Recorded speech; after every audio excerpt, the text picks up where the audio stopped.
Light shift, the women are jogging. Bria has a baby in a baby Bjorn strapped to her chest. Tami has one baby on her back and one on her chest. Laurie has no babies. I ended up on the mommy track. It wasn't my plan, but that's where I was. When we decided to start a family, I got flex time, which was great. I could work part-time, like 20 hours a week, and be there for my kids while still contributing financially to the family. I don't regret the decision, but it really marginalized my career. Eventually, I came back full-time, but it was too late. Other people were advancing right along, but nothing was happening for me. And it wasn't just me.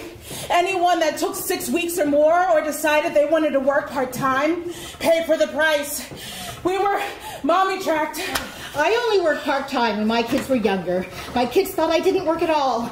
They were thoroughly amazed years later when they found out I'd been working all along. I did contract work, and literally I would build into the contract, I will never be there until this time, and I have to leave at this time, and I will do a day's work during that period of time.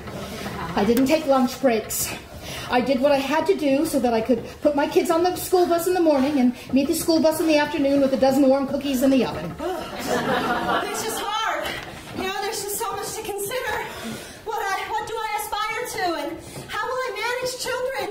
And I just think it's so different for moms. I mean, my husband is concerned and he's flexible and he wants to make it work, but he doesn't feel the daily pressure that you feel as a mom, you know, to pour your heart into your children and everything you have and then do the same thing at your job. He just doesn't have that. It's just like, the children will be fine.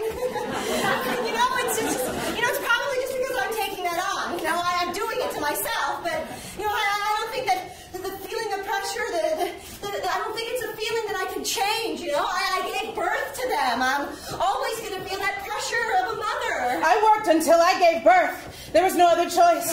Try working full-time, going back to school, and starting a family. My 30s are a total blur. Tami is now also pushing a jogging stroller. I basically pieced together a combination of vacation and sick leave so that I could stay at home with my children for the first 6 months. My husband had paternity leave, so he was able to stay home for them for the next 6 months. Paid leave, full-time. I didn't have that luxury that my husband's job afforded him.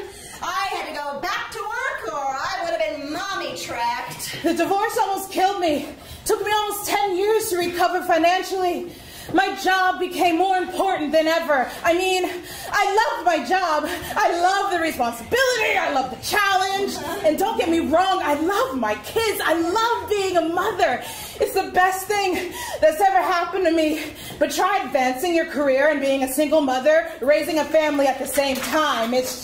I do often look back and say, how in the hell did I do everything I'm doing now, plus all the other stuff, the games, the homework, the crises. I'm so glad it's over. Oh, don't get me wrong. I love my children. I wouldn't change anything. But it is so much easier being a grandmother. We have absolutely no family here, so we've never been able to rely on the grandparents to pick up the kids, so we pay.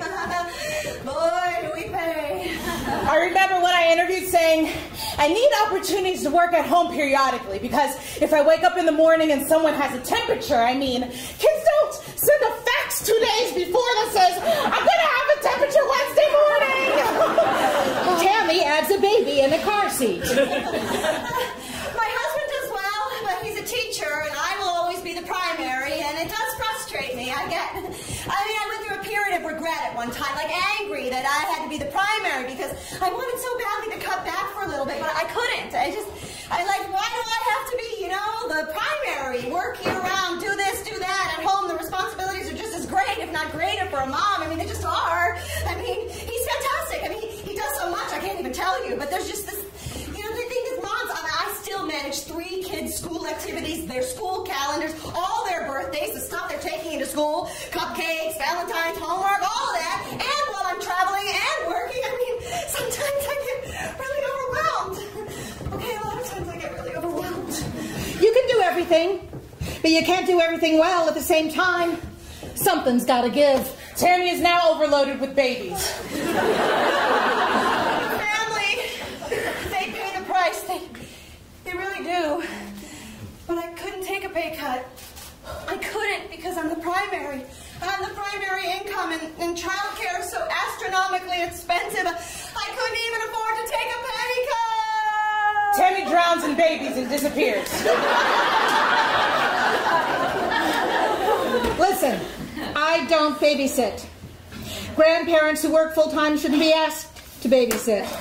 Nobody spends the night unless they can get up, go to the bathroom, and take care of themselves. The older you get, the more boundaries you learn to set, and unapologetically. Laurie jogs off. Bria keeps jogging. I hold so much responsibility in the world because I am setting the example for my boys of what a strong woman looks like. And I'm showing them how to treat a woman by how I let men treat me. It's my job to make them into good men, the men that respect women, men that care. I do love my job, but my children are my greatest joy. Ask any parent, and I'm sure they say the same. And even though it sometimes feels impossible to balance this schedule, I would not change a thing about being a mother. Other than, I wish I were a better mother. Bria jogs off stage past Tami sitting on a couch. Lights